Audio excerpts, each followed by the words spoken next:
All right, good afternoon, and apologies for the delay. We had some technical issues which we needed to figure out, which were figured out.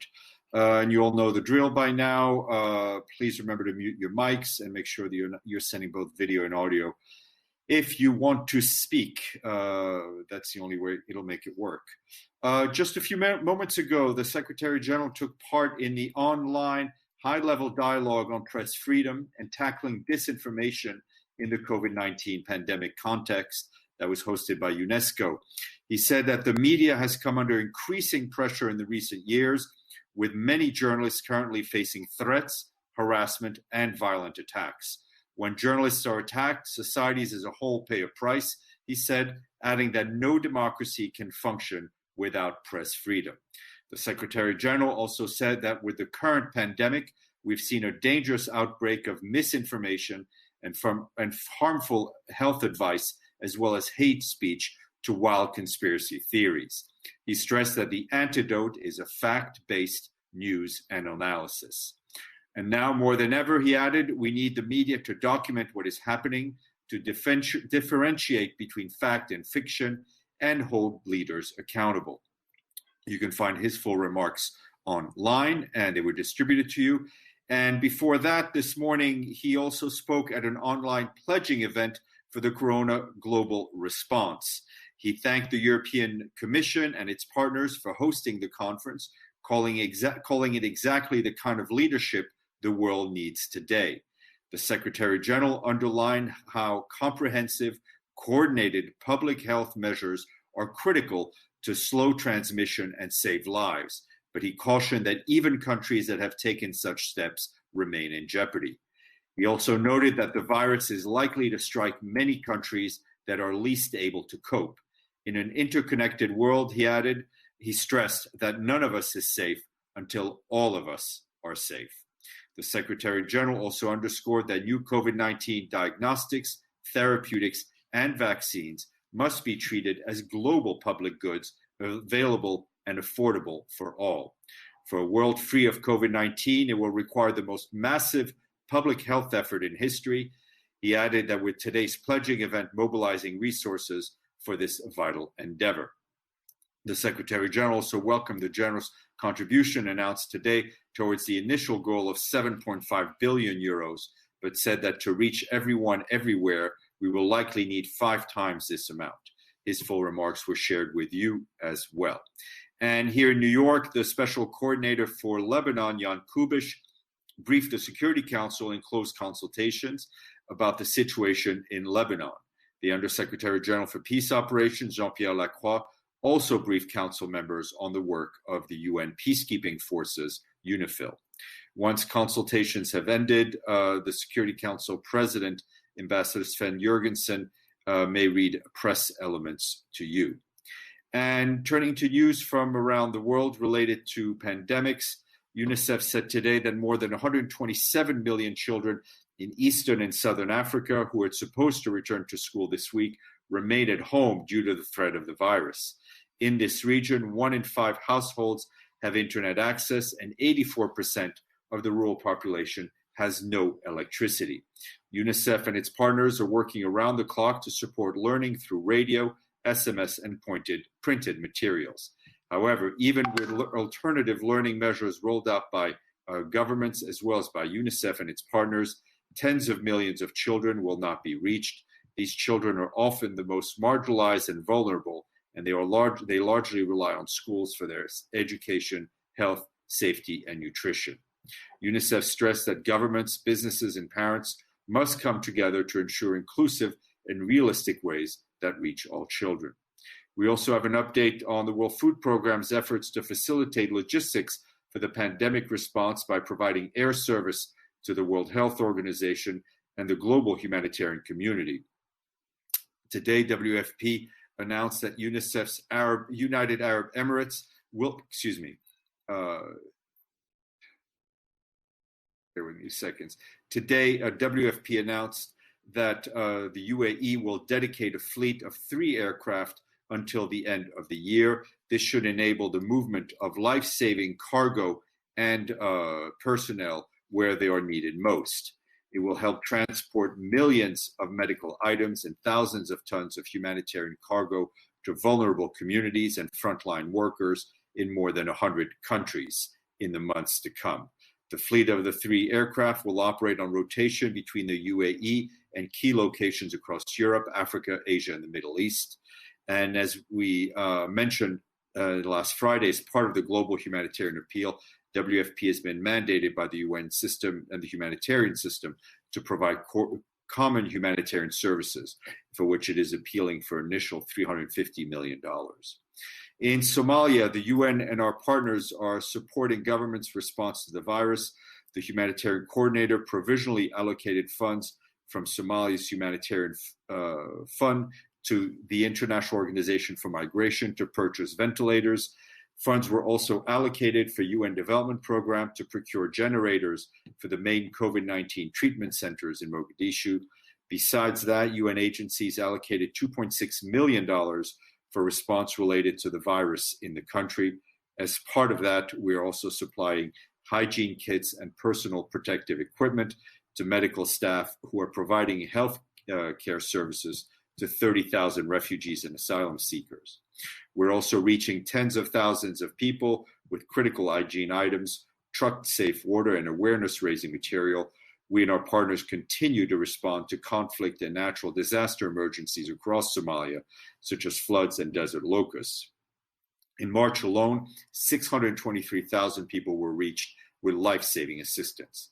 And in Ghana, the interim UN coordinator, Sylvia Lopez Ekra, and the UN country team have reprogrammed existing resources to support the government's response to the pandemic and its health and humanitarian and socioeconomic impacts. The World Health Organization donated lab supplies and testing equipment. It also deployed a technical expert from its Africa Regional Office to support with coordination and assistance to the Health Ministry and Emergency Operations Center. The UN Development Program is working with the government of Ghana to measure the impact of the virus and the economy to prepare a plan with the UN team to boost livelihoods. And the UN Population Fund helped establish a 24/7 hotline to respond to gender-based violence. And the World Food Program is supporting the government in monitoring food prices.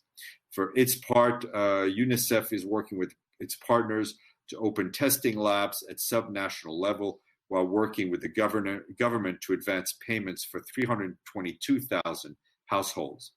And in Cameroon, where there are more than 2,000 confirmed cases, the resident coordinator there, Allegra Bayoki, and the UN team have been supporting the government even before the first case showed up in Cameroon. On immediate health needs, 14 UN entities have developed a prevention and response plan to support national initiatives with a funding gap of 15.5 million. The UN helped recruit health workers, provided vehicles for contact tracing, assisted in sourcing tests, and procured medical supplies and personal protective equipment. UNDP, the World Bank, and the Global Fund are helping to purchase medical equipment, including ventilators. UN Women is working with religious leaders and women and youth organizations, while UNICEF and local authorities are installing hand washing stations and providing face masks to vulnerable groups.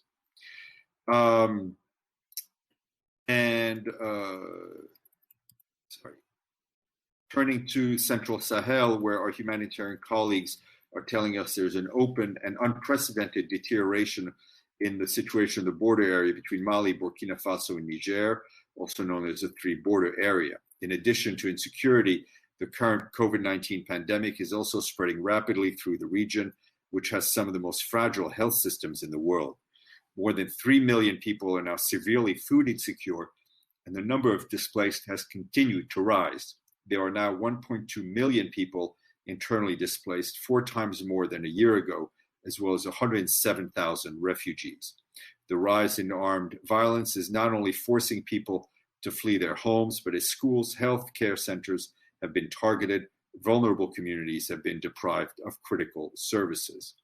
The virus transmission also risks virus transmission risks are also heightened in densely populated areas, such as displacement sites that not have adequate access to shelter, clean water, hygiene, and basic sanitation. This year, 7.5 million people in the affected regions need urgent assistance. We, along with our humanitarian partners, remain on the ground to deliver life-saving assistance, but urgent resources are needed. As of late April, only 12% of the $998 million required for the humanitarian response had been received. The Central Emergency Response Fund, or CERF, allocated $4.2 million to the Central Sahel countries since the beginning of the year, mainly to provide food, nutrition, water, hygiene, sanitation, shelter, protection, and health. In Burkina Faso, the UN Refugee Agency tells us they've condemned the violence in the against Malian refugees that left at least 32 people injured. The incident took place over the weekend at the Mintao refugee camp, which hosts some 6,500 refugees close to Burkina Faso's border with Mali. All those injured are currently receiving treatment in a health center. UNHCR has called for an urgent investigation into the incident. And lastly, to end on a positive money note, we are most grateful to Beijing for its full payment in full to the UN regular budget. This brings us up to 88 fully paid up members as of today. All right, let's go to our questions, for which I need glasses. Let's see if Florencia has anything for me. Bear with me 2 seconds. Okay. Edie. Thank you very much, Steph. I wanted to ask a follow-up to the Secretary General's speech this morning on this World Press Freedom Dialogue. He has been asked to establish a special representative on freedom of the press. Mm-hmm. And I wondered where that request stands. Yeah, I think it was for, if I recall, special on the protection of civilians, of journalists, protection of journalists. That would have to be a decision, obviously, by the General Assembly.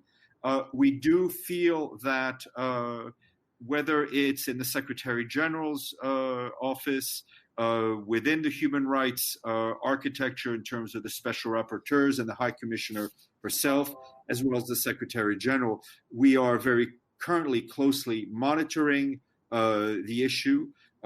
We have intervened sometimes very much below the radar in individual cases, and we are also, and as you saw from the Secretary General's own statement, very vocal on the issue, and so that's where we are as of now. Thank you. Toby. Hey there, Steph. Thanks very much, and hope you had a nice weekend. I'd just like a little bit more context on the 7.5 billion euro ask for the ACT initiative. That's a lot higher than the other similar pledging fundraising campaigns that have been COVID related. Why is this one bigger, and does it have to do with the nature of why is it bigger? I just don't understand. I think it's a valid question. I think I would ask you to ask that question of the European Commission, which is organizing and sponsoring this this drive. Obviously, the scope having to do with therapeutics and vaccine is quite large and very critical. But in terms of the details, you should ask the European Union Commission. Dulcie asked what the contribution. The government of the People's Republic of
Habash, a 24-year-old filmmaker and a singer in Egypt. He was jailed in 2018 and he died in jail last Friday.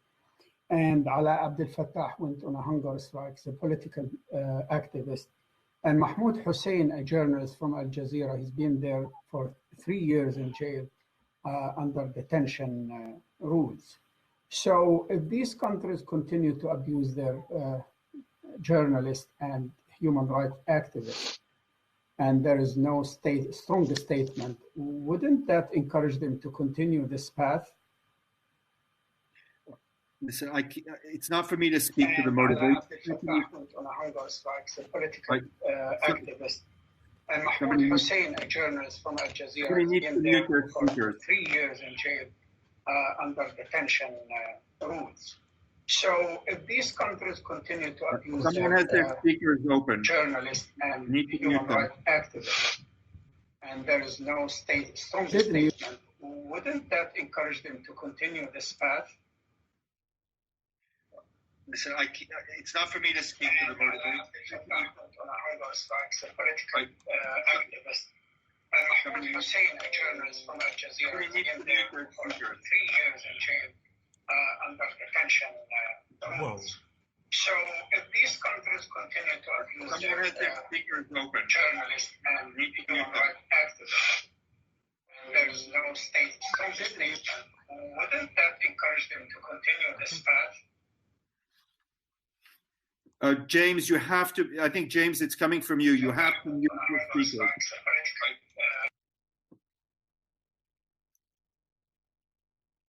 Okay. All right. Let me try to answer the question. We have raised our concerns about the human rights and the rights of journalists in Egypt. We would hope that there is a full investigation into the death of the filmmaker. Hussein, Ibrahim, you had a question.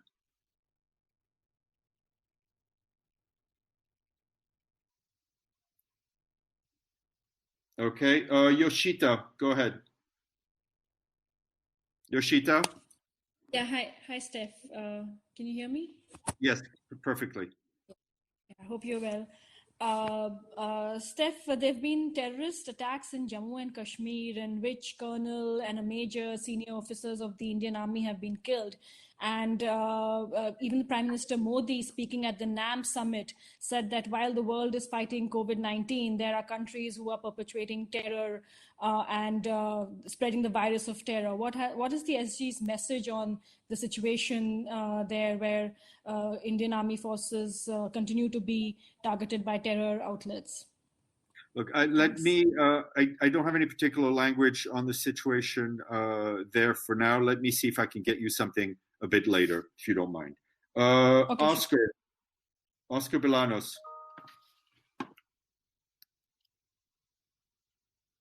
Oscar?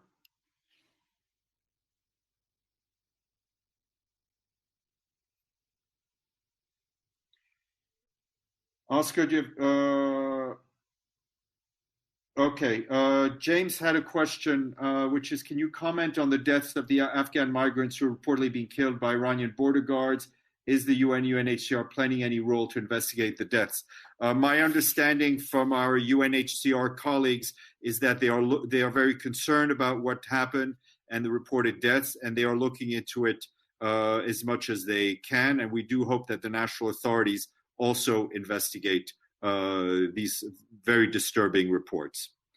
Oscar, did you have a question? Florencia, I don't know if you can try to get Oscar's question in writing.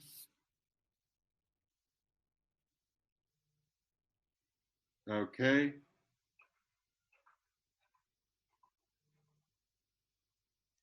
Stand by. Edie, go ahead in the meantime. Okay. Steph, does the Secretary General have any comment on the current situation in Venezuela where there have been reports of a possible attempted coup against the Maduro government? I mean, we've seen the press reports, which we have no independent information, but we've obviously read the press. It's for our part, it's very clear that we stand against any escalation of the situation in Venezuela. We believe that the way to resolve the situation is through political dialogue and as well as full respect for human rights. I assume that maybe Oscar had the same question. So unless I hear anything else, want to thank you all and enjoy Monday, because I think it's Monday and tomorrow should be Tuesday if we're still on the calendar. Take care. Bye.